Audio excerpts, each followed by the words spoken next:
उमर अब्दुल्ला ने उत्तर प्रदेश और उत्तराखंड में कावड़ यात्रा के दौरान दुकानों पर नाम लिखने के आदेश पर सुप्रीम कोर्ट के अंतरिम रोक का स्वागत किया है और पूछा कि क्या भाजपा अमरनाथ यात्रा के लिए ऐसा आदेश जारी करेगी।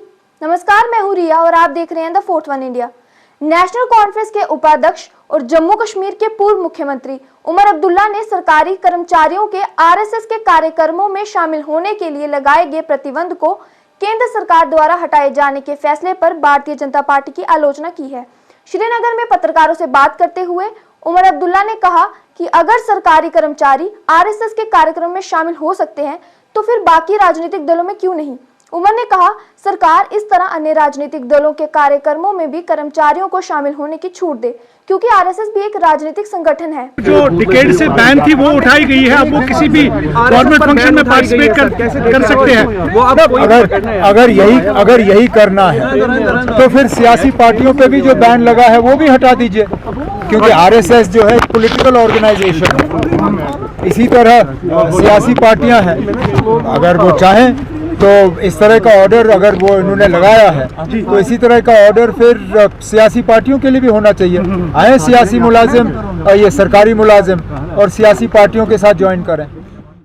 मौजूदा बजट को लेकर भी उमर अब्दुल्ला ने केंद्र सरकार से बजट में जम्मू कश्मीर के लिए बेरोजगारी, बिजली, पानी की किल्लत जैसी समस्याओं पर ध्यान केंद्रित कर बजट में विशेष प्रावधान करने की भी मांग की। उमर ने कहा कि अगर सरकार ऐसा नहीं करती तो उनकी पार्टी नेशनल कॉन्फ्रेंस के सांसद इन मुद्दों को संसद में उठाएगी। देखिए, मैंने आपसे कहा बजट देखने का मौका नहीं मिला ना, मैं यहाँ तंजीम के काम में लगा हुआ हूँ।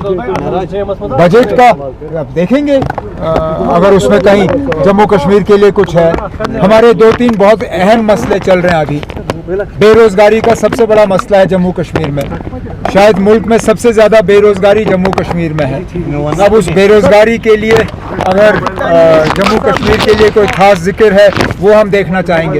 यहाँ बिजली और पानी की बड़ी अहम समस्या है। हम चाहेंगे कि बजट में इन चीज़ों का जिक्र हो। नहीं होगा तो हमारे दो एमपी हैं वो जरूर इस मामले को उठाएंगे। उमर अब्दुल्ला ने उत्तर प्रदेश सरकार द्वारा कावड़ यात्रा के दौरान दुकानों पर अपने नाम लिखने के आदेश को लेकर भी अपनी प्रतिक्रिया दी। उमर अब्दुल्ला ने कहा कि अगर यूपी सरकार मुसलमानों को इन यात्राओं से दूर रखना चाहती है तो फिर अमरनाथ की यात्रा में तो यात्री पूरी तरह से मुसलमानों पर निर्भर है और अमरनाथ यात्रा मुसलमानों के बगैर मुमकिन नहीं है। जो ऑर्डर आया था कावड़ यात्रा को लेकर जो निर्णय, अच्छी बात है ना। देखिए, ऐसा ऑर्डर कभी होना ही नहीं चाहिए था। अब कांवड़ियों के लिए जो है ये वहाँ पे ऐलान करते हैं कि वहाँ दुकानदारों के नाम होने चाहिए। ठीक है, अगर ये मुसलमानों को उस यात्रा से दूर रखने के लिए था तो खुदारा मुझे ये बताइए ना, यहाँ पे जब यात्रा होती है तो मुसलमानों के बिना वो यात्रा मुमकिन ही नहीं है। अमरनाथ की यात्रा करने वाले जो यात्री हैं वो मुसलमानों के कंधों पर बैठ के यात्रा करते हैं। माता वैष्णो देवी की यात्रा करने वाले लोग जो हैं वो जो घोड़े पे आते हैं, पिट्ठू जो उनको उठा के ले जाते हैं, वो किस मजहब के होते हैं? उस वक्त इनको मजहब नजर नहीं आता। श्री अमरनाथ जी की यात्रा स्थानीय लोगों के लिए रोजगार के अवसर प्रदान करती है और स्थानीय लोग भी इसके इंतजार में रहते हैं।